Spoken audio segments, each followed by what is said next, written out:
Hello, and welcome to Civilization Unraveled, where we explore the worlds of philosophy, ethics, art, economics, and other aspects of civilization.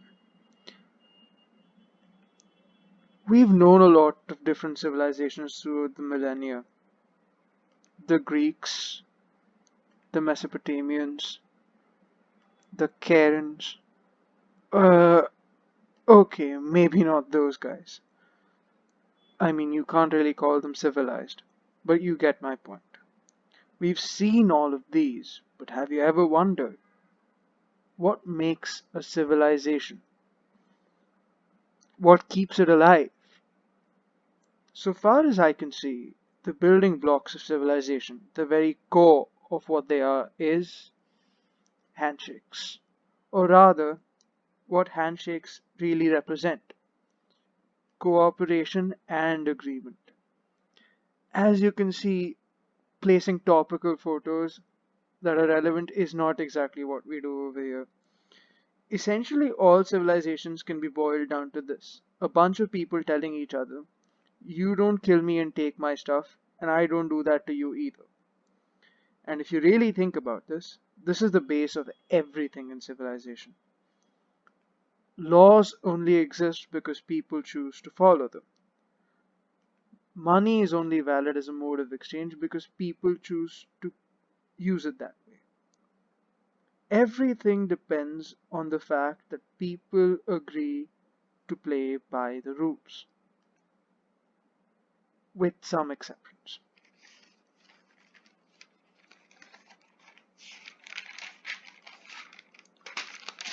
Which brings us to,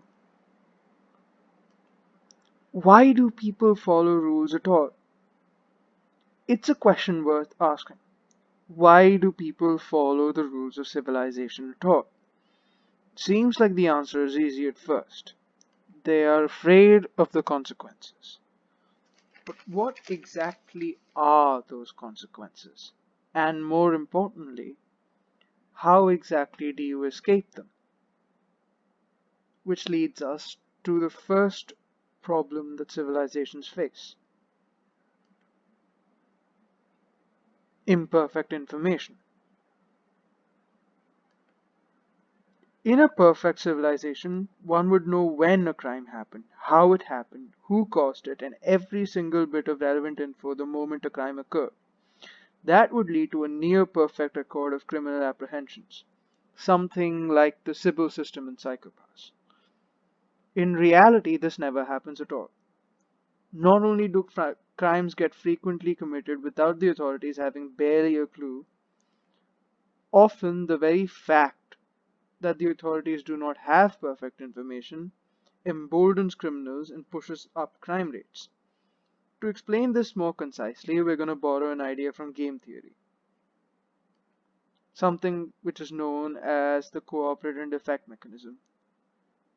It's a famous mechanism used in this very famous game or thought experiment known as the prisoner's dilemma.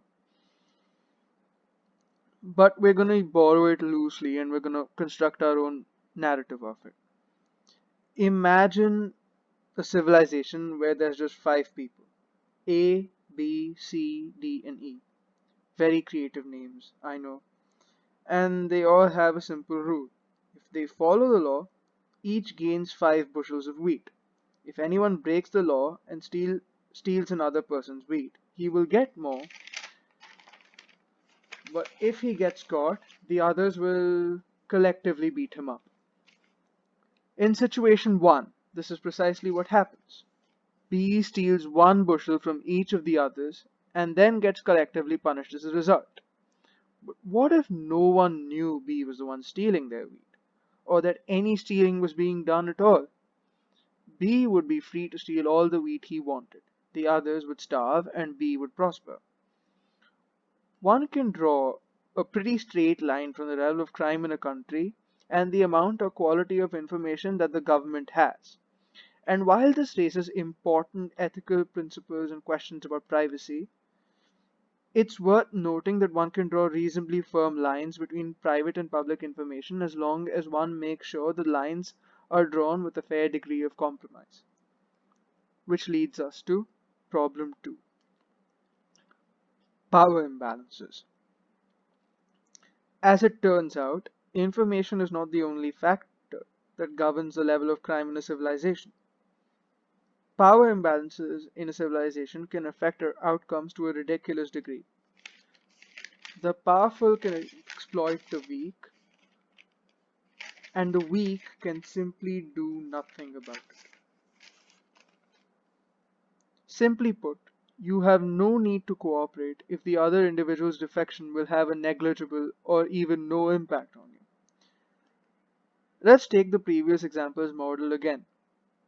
Imagine B now has 9 bushels of wheat after stealing 4 from D, and D sues B as a defection. B has no need to worry. He can afford better lawyers with his vastly larger store of bushels, and besides, he's already bribed the judge. B wins the case and continues to exploit D, who dies penniless, or in this case, bushelless.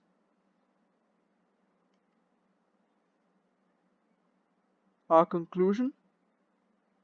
The rules aren't meant to be broken. Evidently, neither of the two above problems allow civilizations to survive for very long. The disenfranchised either leave or revolt, and the whole system comes crashing down. While this was merely a simple, low-level outline of how civilizations form and fall, one could easily learn highly valid lessons even in the 21st century by studying these ancient principles and patterns. The fate of any civilization rests upon the ability of its citizens to learn from the past. I'm sure you're filled with even more questions at the end of this. But hold on, for the next episode is going to be even more interesting. Look out for Dune, Nietzsche, and the Paradox of Messiahs. I promise you, it'll answer questions you'd never even thought to ask. Thank you for listening, and since we don't really say goodbyes here, we'll end this with a Vulcan salute. Live long and prosper.